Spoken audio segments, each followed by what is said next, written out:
Wika, ang hindi pagbibigay daan ng dalawang sasakyan sa isang truck ng bumbero nare-responde sana sa isang sunog sa Tansa, Cavite.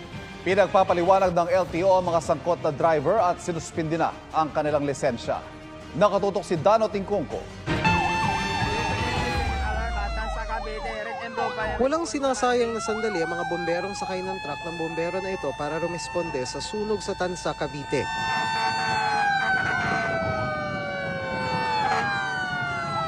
Matapos ang halos 30 minuto, isa pang truck ng bombero na sinundan ng isang rescue vehicle ang nakasabay nila sa daan. Hanggang sa nauna na ang mga ito.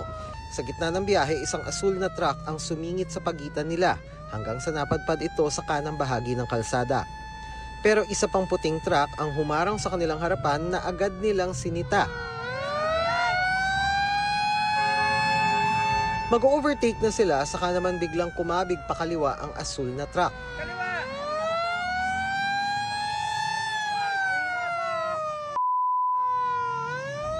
Nagpatuloy ang biyahe ng mga bombero hanggang sa makarating sa lugar malapit sa sunog. Nasa likod pa rin nila ang asul na truck. Dito na nagkaroon ng konfrontasyon. Ang driver ng truck nagpakilalang tauhan ng mayor.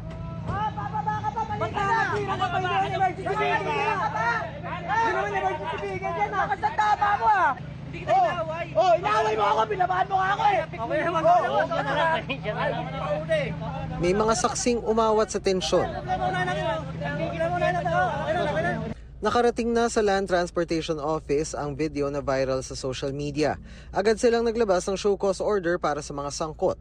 Inutusan nila ang may-ari at mga driver ng dalawang truck na humarap sa opisina ng LTO sa Miyerkules. Inilagay na sa alarm status sa mga plaka ng dalawang sasakyan.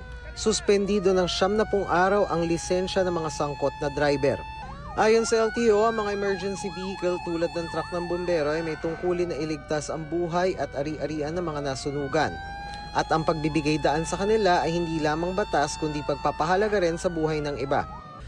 Kinabukasan, ipinatawag ni Tansa Mayor Arcangelo Matro ang driver ng asul na truck na kanilang empleyado. Ililipat daw muna siya pansamantala sa ibang departamento.